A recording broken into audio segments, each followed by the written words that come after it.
کھا لیں دے۔ اب تو یہ چکھنے چکھانے کا ہی ماحول ہے، کوئی ایک رکھتے یا ہماری مرضی کی رکھتے یا پوچھ لیتے کہ اس ٹائم روٹی کھانی ہے تو چلو ہم کھاتے۔ یہ لوازمات ہیں، یہ تکلفات ہیں، اس میں گھر والے بھی تکلیف میں، پیسہ بھی بعضوں کا ضائع۔ آپ کھانے کے لیے زندہ نہ رہیں، زندہ رہنے کے لیے کھانا کھائیں، اپنی طبیعت میں بوجھ نہ بنائیں کسی قسم کا۔ نبی پاک صلی اللہ تعالیٰ علیہ وسلم نے مومن کی شان پتہ کیا بیان کی؟ فرمایا کافر اور منافق 7 آنتوں سے کھاتا ہے اور مومن 1 سے کھاتا ہے۔ اتنا فرق ہے کافر منافق کے کھانے میں اور مسلمان کے کھانے میں۔ 6 گنا کم روٹی کھاتا ہے مسلمان، 6 گنا کم۔ حضرت عمر فاروق ملک شام میں حضرت ابو عبیدہ بن جراح سے ملنے کے لیے گئے تو کہنے لگے اتنی دور سے آیا ہوں، سپہ سالار اور روٹی تو کھلا۔ تو انہوں نے اپنے بیگ سے رات کا خشک ٹکڑا کھانے کا نکالا اور پانی کا پیالہ دے کے کہنے لگے عمر یہ لو کھا لو۔ تو حضرت فاروق اعظم کہنے لگے یہی وہ مزیدار روٹی تھی جس کے لیے میں تیرے پاس آیا تھا، یہی وہ کھانا تھا، میں تلاش کر رہا تھا کہ یہ تمہیں ملے گا۔ کدھر گئے وہ لوگ جو رات کے کھانے میں فریج بھی نہیں ہوتی تھی، رات کے کھانے میں تھوڑا پانی ڈال دیا اماں نے، اس کو 3-4 دفعہ ابال لیا۔ رات کی روٹیوں میں تھوڑا سا پانی اور تھوڑا سا گھی، پورا گھی نہیں، تھوڑا سا پانی اور تھوڑا سا گھی، اور ساتھ دادی نانی یہ بھی کہہ رہی ہے کہ یہ پانی سے ذرا نرم ہو جائے گی روٹی، اور پھر وہ کھانا کھایا جا رہا ہے۔ اس کے اندر نہ تو ڈاکٹر آپ کو یہ کہہ رہا ہے کہ یہ نقصان کا باعث ہے، نہ معدے پہ بوجھ بن رہا ہے، نہ اس کے لیے پھر بھائیوں کو جا کے پردیس کاٹنا پڑ رہا ہے، نہ باپ کو کئی قسم کی نوکریاں کرنی پڑ رہی ہیں۔ اعتدال میں گھر کے اندر ہی سارا کچھ مینج ہے۔ یہ وہ حسن ہے جو اسلام کہتا ہے تم غیر معتدل ہو گئے، تم حد سے بڑھ گئے، تم نے زندگی ساری کھانے پینے پہ لگا دی۔ اور بھائی من چاہی نعمتیں تو جنت میں ملیں گی، ہم نے تو مزے کے کھانے وہاں جا کے کھانے، وہاں ملے گا پھل اور وہاں ملے گی نعمتیں جو بار بار ملیں گی، چہرے ایک جیسے ہوں گے پر ذائقہ بڑا منفرد سے منفرد نظر آئے گا۔ تو وہ جو پردہ غیب میں چیزیں تھیں وہ ساری چیزیں لوگ کہتے ہیں ہاں جی ہم ساری غیر معتدل نہ بنے، تھوڑی سادگی لائیں، تھوڑا درمیانہ راہ، اسلام اس کو پسند کرتا ہے۔ نبی پاک علیہ السلام کی بارگاہ میں ایک مہمان آیا، ابھی وہ مسلمان نہیں تھا، تو محبوب نے فرمایا ایک بکری کا دودھ دھو کے اسے پلا دو۔ ایک بکری کا دودھ دھویا گیا، پلایا گیا، پھر دوسری کا دودھ دھویا گیا، پلایا گیا، پھر تیسری کا، وہ 7 بکریوں کا دودھ پی گیا۔ صبح اللہ نے توفیق دی اور وہ کلمہ پڑھ گیا۔ اب نبی پاک علیہ السلام نے فرمایا اسے بکری کا دودھ دھو کے پلاؤ۔ ایک بکری کا دودھ پیا، دوسری کا پی نہ سکا، رات 7 کا پی گیا تھا۔ تو میرے کریم فرمانے لگے یہ مومن اور کافر کا فرق ہے۔ جب تک یہ حالت کفر میں تھا 7 بکریوں کا دودھ پی گیا، اب یہ مومن ہوا ہے تو اللہ تبارک و تعالیٰ نے ایک دودھ کے ساتھ ہی اسے سیر فرما دیا ہے، اس کی تشنگی اور بھوک اللہ نے مٹا دی کھانے پینے کے لیے۔ اور اس کا ذہن بھی نہ بنائیں۔ میں جانتا ہوں جن گھروں میں بچے اس مزاج کے ہو جاتے ہیں، اس طبیعت کے ہو جاتے ہیں کہ آج یہ کھانا ہے، کل وہ کھانا ہے، پرسوں وہ کھانا ہے، وہ پھر کھانے پینے میں سارا وقت گزرتا ہے۔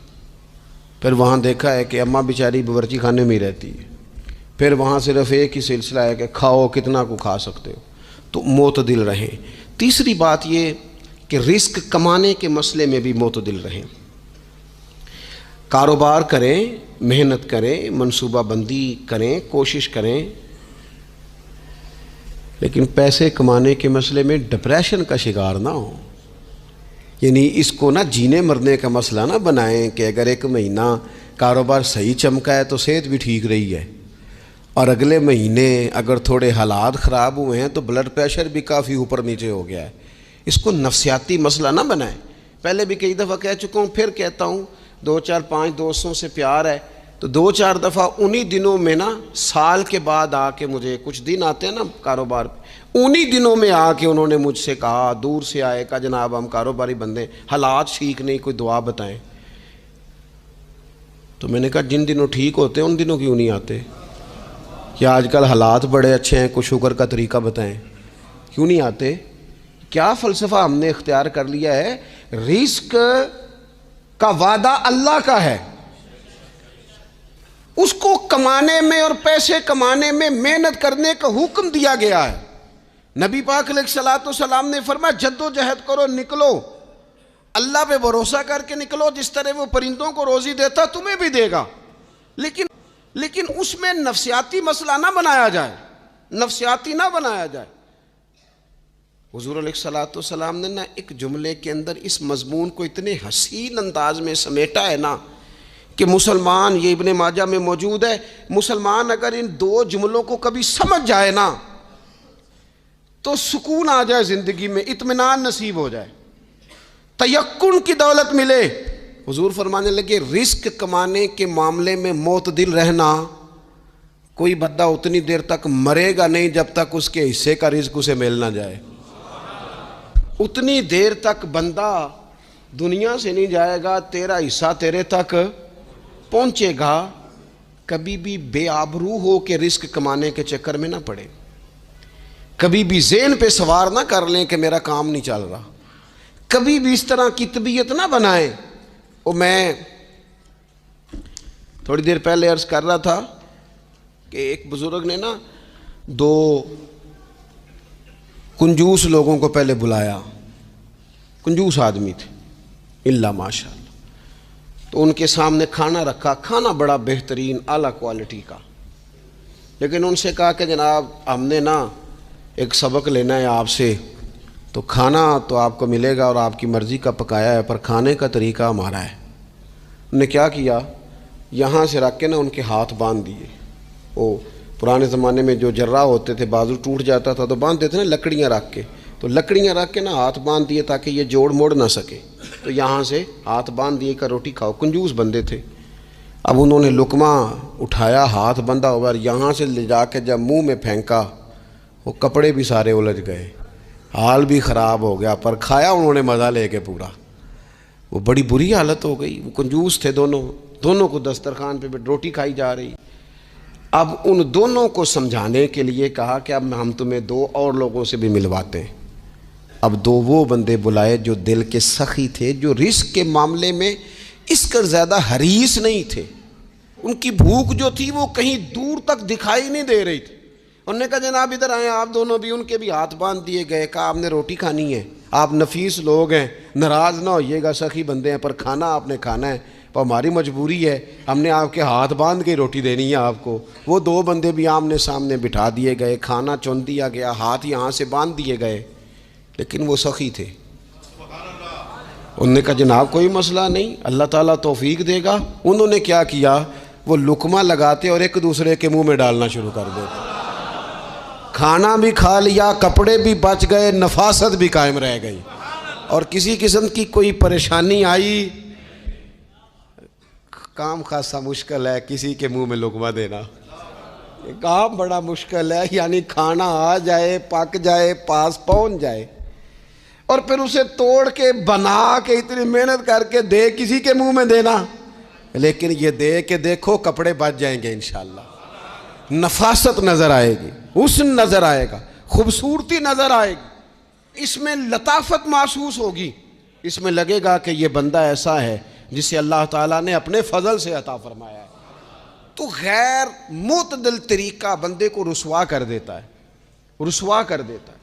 وہ مال کمانے تو نکلتا ہے لیکن وہ کمزور ہو جاتا ہے، اس کا مزاج اور طرح کا ہو جاتا ہے۔ میں نے دیکھا ہے، وہ جناب ساری دنیا چھٹی پہ ہے لیکن اس نے کہا چلو آج میں دکان کھول لیتا ہوں، گاہک کہیں بھی نہیں آئے گا تو چلو سارے آج مجھے مل جائیں گے۔ ایسا نہیں ہوتا، رزق اللہ نے تقسیم فرمایا ہے، اور جس کا ہے وہ اس تک پہنچ جاتا ہے۔ تو غیر معتدل طریقہ اور رسوائی والا طریقہ کبھی بھی اختیار۔ اسی طرح کا معاملہ سخاوت میں ہے۔ نبی پاک علیہ الصلوۃ والسلام نے فرمایا کہ جب صبح دن چڑھتا ہے تو فرشتے دعا کرتے ہیں، کہتے ہیں یا اللہ سخی کو زیادہ عطا فرما، اسے زیادہ دے۔ حضور فرماتے ہیں جو سخی ہوتا ہے نا، یہ لوگوں کے بھی قریب ہوتا ہے، اللہ تعالیٰ کے بھی قریب ہوتا ہے، اور جنت کے بھی قریب ہوتا ہے۔ اور یہ جو کنجوس ہوتا ہے یہ لوگوں سے بھی دور ہوتا ہے، اللہ تعالیٰ سے بھی دور ہو جاتا ہے، جنت سے بھی دور ہو جاتا ہے۔ سخاوت بڑی اعلیٰ چیز ہے، لیکن اس میں بھی معتدل رہنے کا کہا گیا ہے، معتدل۔ کچھ لوگ ایسے ہیں جو سخی نہیں ہوتے. یہ میں کوشش کروں گا تشریح آپ کے ذہن کے مطابق کر لوں. سخی مزاجن سخی، لیکن اگر کبھی چڑ جائے نا، وہ جتنے مرضی پیسے لے لو ان سے، مزاج میں سخاوت نہیں. لیکن اگر طبیعت ہے اس طرح کی کہ اگر ان کا ذہن آ گیا نا، کبھی کہیں کسی نے تعریف کر دی ہے، پوری خوشامد اس نے کر لی ہے، تو پھر تو جناب ساری جیب بھی آپ خالی کرا دے. یہ مزاج کی سخاوت نہیں ہے، یہ تو آپ کی طبیعت کا وہ ابال ہے کہ اگر کسی بندے کو پتہ چل گیا ہے کہ کس طرح کر کے آپ قابو آتے ہیں تو پھر وہ روز استعمال کرے گا. اور یہ ہوتا ہے، یہ ماحول ہوتا ہے. میں چونکہ مذہبی ماحول سے تعلق رکھتا ہوں، میں نے خود یہ دیکھا ہے کہ کوئی شخص اگر اس نے زیادہ بڑا منہ کھول کے لوگوں سے مانگنا شروع کر لیا ہے تو پھر تو جناب بڑی بات ہے، مہنگا آدمی. اور اگر کوئی اپنی وفاداری قائم رکھتا ہے، خوشامد نہیں کر سکتا، اس کی طبیعت نہیں ہے کہ وہ 20-50 لوگوں کی خوشامد کرے، 10 کو حاجی صاحب کہے، 20 کو عاشق رسول کہے، اور 30-35 کو کہے جناب بڑی بات ہے، ہم نے تو بڑا دیکھا ہے، آپ تو بڑے بہترین لوگ ہیں. تو پھر جناب وہ اگر یہ کام اسے کرنا آتا ہے تو پھر اس کا مطلب ہے اسے دہاڑی بھی اچھی لگانی آتی، پھر اس کی آواز کا بھی زیادہ سریلا ہونا ضروری نہیں. پھر اللہ تعالیٰ معاف فرمائے، پھر بس ٹھیک ہے، اب میں کیا اس پر تبصرہ کروں. پھر تو ہم دیکھ رہے ہوتے ہیں جس کو وہ عاشق رسول کہہ رہے ہوتے ہیں نا، اور ایسی خطرناک. میرے سامنے ایک نعت خیق صاحب سے کہنے لگا، نعت حضور کی پڑھی جا رہی ہے. کبھی شعراء ایک کام کرتے تھے، وہ کہتے تھے شعر تیری نظر ہے، وہ غزل کا شعر ہے یا کوئی ایسا شعر ہے، لیکن ایک شعر ہے نعت کا، اس میں تو حضور کی تعریف ہے. نبی پاک کی تعریف کا شعر کسی بندے کی نظر کیسے ہو سکتا ہے جب اس میں ذکر ہی رسول پاک کا ہے؟ تو وہ نعت خان صاحب کہنے لگے، بندہ سامنے بیٹھا ہے، تھوڑا بہت میں بھی اسے جانتا ہی تھا، تو اسے کہنے لگے حاجی صاحب یہ شعر تہاڈی نظر ہے. میں انہوں آکھیا تو مہربانی کر ایدی نظر کوئی اور شے کر لیا، یہ تو نعت ہے حضور کی، یہ نبی پاک کے لیے ہی رہنے دے، اس کی نظر تو نے کر دی ہے. تو نالے میں کیا حاجی جنی دیر تک پیچھے بیٹھا سی اونی دیر تو نظر کیتی نہیں، ان دتھیاں لے کے سامنے آئے تو نظر نیاز شروع کر لی. نہ کریں یہ کام، اس سے کوفت پہ. اور آپ یقین کریں، میں ذمہ داری سے کہتا ہوں، یہ کام کرنے والا بھی تنگ ہوتا ہے، اور جس کے لیے کر رہا ہوتا ہے پتہ اسے بھی سارا ہی ہوتا ہے کہ یہ چکر کیا چل رہا ہے، سب پتہ ہوتا ہے. تو اس تکلف میں جب انسان کام کرتا ہے تو کہاں تک بات جاتی. سخاوت کریں لیکن چڑھ کر کوئی کام نہ کریں. نبی پاک علیہ الصلوۃ والسلام نے فرمایا، حضور فرمانے لگے اس طرح خیرات نہ کرنا کہ تمہارے اپنے بچے بعد میں لوگوں کے سامنے ہاتھ پھیلاتے پھرے. حضرت سعد بن ابی وقاص رضی اللہ تعالیٰ عنہ نے عرض کیا تھا، یا رسول اللہ صلی اللہ تعالیٰ علیہ وسلم، میں سارا مال اللہ کی راہ میں خیرات کرنا چاہتا ہوں، میری ایک ہی بیٹی ہے، میں چاہتا ہوں سارا اللہ کے راستے میں دے دوں. تو حضور فرمانے لگے، نہیں بھائی تو چوتھا حصہ دے، 3 حصے اپنی بچی کے لیے، بیویوں کے لیے، باقیوں کے لیے رکھ لے، لیکن تو یہ کام نہ کر. تو میرے عزیز زندگی میں خرچ کرنے میں بھی اعتدال کا مظاہرہ کریں. مجھے پتہ ہے اچھی طرح کہ ہمارے ہاں ایک مزاج بن جاتا ہے، طبیعت بن جاتی ہے کہ اگر کسی شخص کو آپ تھوڑی سی مدد کرتے ہیں تو وہ سمجھتا ہے کہ اگر اس نے مجھے 20,000 دیا ہے تو یقیناً اس کے گھر میں 50 لاکھ پڑا ہے. وہ پھر اگلے ہفتے دوبارہ آتا ہے، ایک نئی مجبوری کا بھی اظہار کرتا ہے. یہ ساری چیزیں ہوتی ہیں، ان چیزوں کے بیچ ہی آپ کو نیکی کرنی ہے، لیکن افراط و تفریط سے بچنا ہے. اسی طرح کا معاملہ اپنی زندگی کے دیگر معاملات میں کریں. نبی پاک علیہ الصلوۃ والسلام نے نا سادگی کو پسند کیا ہے. حضور سادگی کو پسند کرتے، کھانے کے معاملے میں بھی اور کپڑوں کے معاملے میں بھی، لیکن اچھا لباس پہننے کی اجازت دیتے. حضور علیہ الصلوۃ والسلام نے ایک موقع پر ارشاد فرمایا کہ اگر کسی بندے کے پاس گنجائش ہے تو اسے اجازت ہے کہ 2 جوڑے کپڑوں کے کام کاج کے لیے رکھ لے، 2 جوڑے جمعے کے لیے رکھ لے. اور نبی پاک صلی اللہ تعالیٰ علیہ وسلم نے ایک شخص کو دیکھا جو مالدار تھا، لیکن اس کے کپڑے پھٹے پرانے تھے، لباس پرا گندا تھا، بال بکھرے ہوئے تھے. تو اللہ کے محبوب علیہ السلام نے فرمایا تیرے اوپر اللہ کا فضل ہے، اور رب جب فضل کرے تو پھر اللہ فضل دیکھنا پسند بھی فرماتا ہے. فرمایا تو اچھا لباس پہن، حرج کوئی نہیں. لیکن اپنا رسول پاک علیہ السلام کا طریقہ مبارکہ یہی تھا کہ سیدہ عائشہ صدیقہ فرماتی ہیں کہ یہ وہ لنگی مبارک ہے اور یہ وہ پیوند والا کرتا مبارک ہے اسی میں محبوب نے اپنی جان اپنے رب کریم کی بارگاہ میں پیش کر دی، اور فرماتی ہیں کتنے کتنے دن گزرے کہ رسول پاک علیہ الصلوۃ والسلام نے کھانا تناول نہیں فرمایا، کتنے کتنے دن گزرے۔ میں اس ساری بات کو اگر سمیٹوں نا تو میں یہ نوجوان اگر میری بات پر غور کریں تو اسلام کہتا ہے حضور خود کنگھی بھی فرماتے تھے، تیل بھی لگاتے تھے، امامہ بھی باندھتے تھے، سرما بھی پہنتے تھے، سادہ لباس پہنتے تھے لیکن صاف ستھرا۔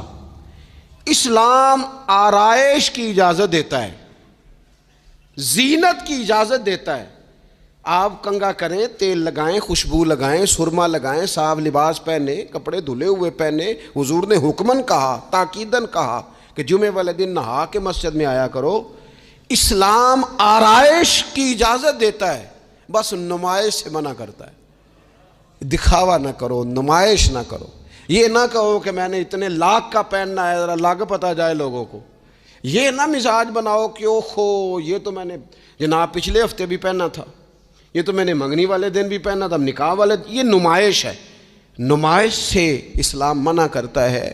اللہ کے پیارے رسول صلی اللہ تعالی علیہ وسلم نے فرمایا جس نے دنیا میں شہرت کا لباس پہنا، اس طرح کا لباس پہننا چاہا، اس طرح کے کپڑے زیب تن کرنا چاہے جس سے محسوس ہو کہ میں ایک بڑا آدمی ہوں، میں مالدار آدمی، جس نے دنیا کے اندر شہرت کا لباس پہنا، اللہ قیامت کے دن اسے ذلت کا لباس پہنائے گا۔ یہ معتدل کیوں نہیں رہا؟ اس نے کیوں حد سے تجاوز کیا؟ اس کو اس طرح نہیں کرنا چاہیے تھا۔ رسول رحمت صلی اللہ تعالی علیہ وآلہ وسلم نے ہمیں جس چیز کی اجازت دی ہے وہ کام ہم کر سکتے ہیں، اور جس سے نبی پاک علیہ الصلوۃ والسلام نے ہمیں روکا ہے اس کام سے ہم نے بچنا ہے۔ ایک اور بات بھی خاص اور بالخصوص نوجوانوں سے کرنی ہے، وہ خاص جس طرح کھانے پینے میں معتدل رہیں، کمائی کرنے میں معتدل رہیں، خرچ کرنے میں اعتدال کا مظاہرہ کریں، لباس میں اعتدال کا مظاہرہ کریں، اسی طرح نا یہ آرام کرنے میں بھی ذرا معتدل رہیں۔ بہت زیادہ آرام کرنے لگ گئی ہے نئی نسل۔ آپ ضرورت سے زیادہ بھی سو لیں تو تھکاوٹ بڑھ جاتی ہے۔ اگر انسان اتنا ہی آرام کرے نا جتنا اس کی طبیعت کے لیے ضروری ہے تو اس میں طبیعت فریش رہے گی۔ لیکن اگر آپ کہیں، وہ ایک دوست ہیں ہمارے، تو ان کو جب تک کوئی اٹھائے نہ تو اٹھتے نہیں، تو گھر والوں نے ایک دن ارادہ کیا کہ آج صبح نہیں اٹھانا، دیکھتے ہیں کتنے بجے اٹھتا ہے۔ ماشاءاللہ شادی شدہ ہیں، بچے ہیں، تو کہنے لگے جی پھر اللہ کے فضل سے میں 2 بجے خود ہی اٹھ گیا تھا۔ رات ایک شخص سویا ہے اور اگلے دن 2 بجے سویا، تو اب انہوں نے تو یہ بات محبت میں کی، تو پھر میں نے ان سے یہ پوچھا، میں نے کہا یہ بتائیں کہ آپ چلیں رات آپ سو گئے، سمجھ لیں آپ سو گئے 2 بجے رات کو، 12 گھنٹے کے بعد اگر آپ اٹھے طبیعت کیسی تھی؟ کہنے لگی فریش نہیں تھی۔ میں نے کہا فریش تبھی ہوتی ہے اگر آپ فجر میں اٹھ کے وضو کر کے نماز پڑھتے، فریش یہ تبھی ہوتی ہے اگر آپ سحری آپ اپنی روٹین کے مطابق اٹھتے اور اپنی ڈیوٹی پہ جاتے، واپس آتے اور تھک کے سوتے۔ بہت زیادہ آرام پسندی، اور جب سے یہ ساتھ موبائل اٹیچ ہوا ہے، ایک کونا مل جائے، ایک تکیہ مل جائے اور موبائل کی بیٹری موجود ہو اور سروسز اس کی ساری ٹھیک ہوں، پھر ہمیں آواز کوئی نہ دے۔ اس سے کیا ہوتا ہے؟ وجود بالکل سست ہو جاتا ہے۔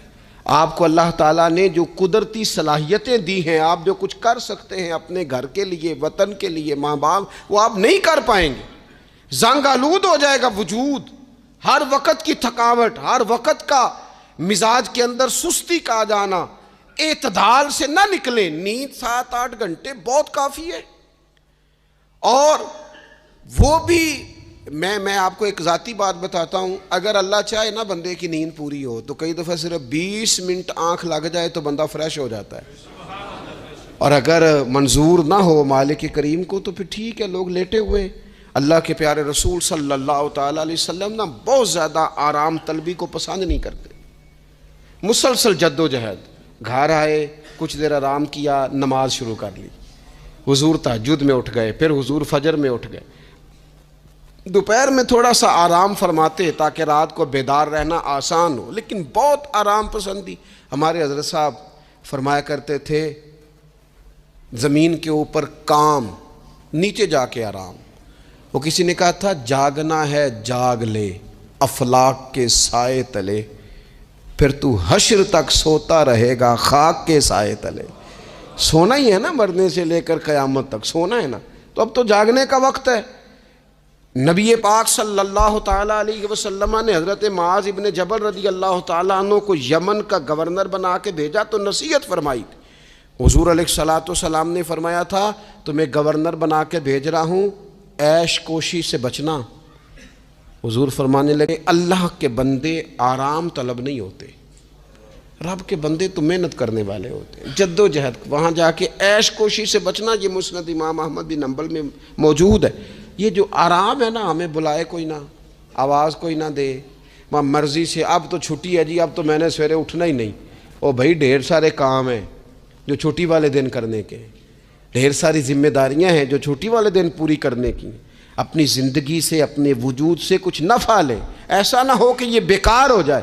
لیکن اگر زندگی صرف اور صرف کھانے پینے میں، لباس پہننے میں اور باتیں کرنے میں لگ جائے تو پھر تو آپ بیکار ہو جائیں گے۔ پھر تو محسوس ہوگا کہ جیسے انسان نہ خوابوں کی دنیا میں زندہ ہے، باتوں کے ساتھ اپنے دل کو مطمئن کرتا ہے۔ اس نے اچھا لباس پہن لیا ہے، بس آئینے میں اپنے آپ کو دیکھ کے خوش ہوتا رہتا ہے، طرح طرح کے کھانے منگاتا رہتا ہے، بس زبان کے ذائقے پورا کرتا رہتا ہے۔ امام طبرانی حدیث لائے ہیں، رسول پاک صلی اللہ تعالیٰ علیہ وسلم نے فرمایا میری امت میں ایسے لوگ آئیں گے جو رنگ برنگے کھانے کھائیں گے، انواع و اقسام کے مشروبات استعمال کریں گے، طرح طرح کی زیب و زینت کریں گے، اور منہ پھاڑ پھاڑ کے باتیں کریں گے، منہ کھول کھول کے گفتگو کریں گے۔ حضور نے پتہ کیا فرمایا؟ فرمایا یہ میری امت کے بدترین لوگ ہیں، یہ بدترین لوگ ہیں جن کا مقصود ہی صرف لباس پہننا ہے، مقصود ہی صرف کھانے کھانا ہے، مقصود ہی منہ کھول کھول کے باتیں کرنی ہے۔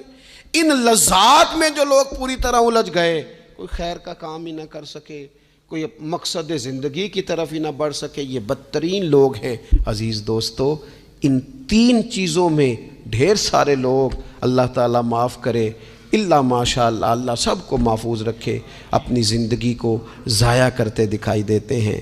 یا تو کھانے پینے کا شوق ہے، یا لباس کی زیب و زینت کی طرف توجہ ہے، یا بس نشستن گفتن برخاستن بیٹھے ہیں اور باتیں کی ہیں اور اٹھیں اور اتنی باتیں کی ہیں، اتنی باتیں کی ہیں، اس میں بھی کوئی اعتدال نہیں۔ بہت زیادہ بولنے سے وقار چلا جاتا ہے، بہت زیادہ باتیں کرنے سے باتوں کا حسن ضائع ہوتا ہے، بہت زیادہ بولنے والے کے جملے قیمتی نہیں رہتے، بہت زیادہ باتیں کرنے والا آدمی بے وزن اور بے وقت ہونے لگتا ہے، بغیر مانگے مشورہ دینے والے لوگوں کے مشوروں کو لوگ ردی کی ٹوکری جاننے لگتے ہیں۔ اپنی زندگی کو اگر وزادار اور باوقار بنانا چاہتے ہیں تو ذرا لباس میں بھی سادگی ہو، اللہ کی ہر نعمت خوش دلی سے استعمال کی جائے، سادہ کھانا بھی ملے تو رب کی عطا سمجھ کے رغبت کے ساتھ، شوق کے ساتھ اسے استعمال کیا جائے۔ مجلس میں بیٹھا جائے تو سیکھنے کی کوشش کی جائے، دوسروں کی باتوں کو سنا جائے۔ اللہ تعالیٰ نے نا کان دو دیے ہیں، زبان ایک دی ہے، معنی کیا ہے؟ ڈبل سننا چاہیے اور سنگل بولنا چاہیے، دو گنا سنیں اور اس سے آدھی گفتگو کریں۔ اور ہمارے حضرت تو فرمایا کرتے تھے اپنے جملوں کو چھوٹا کرو، جو بات تھوڑے جملوں میں کہی جا سکتی ہے اسے لمبے جملوں میں نہ کہو۔ ہر بات کی وضاحت کرنا اور ہر بات کا پس منظر بیان کرنا اور بات کو اتنا لمبا کر دینا کہ اصل بات ہی اس میں سے رہ جائے، بیچ میں سے مدعا ہی ختم ہو جائے، آنے کا مقصد ہی کسی کو سمجھ میں نہ آئے، اس سے بھی انسان اعتدال کا رستہ چھوڑتا ہے۔ تو فرمایا وَلَا تَعْتَدُوا، حد سے نہ بڑھو، ان اللہ لا يحب المعتدین، اللہ حد سے بڑھنے والوں کو پسند نہیں کرتا۔ اللہ تبارک و تعالی ہمیں دین کا جو حسن ہے اعتدال پہ رہنا اس پہ ہمیشہ قائم رکھے۔ آخر دعوایا ان الحمد للہ رب العالمین۔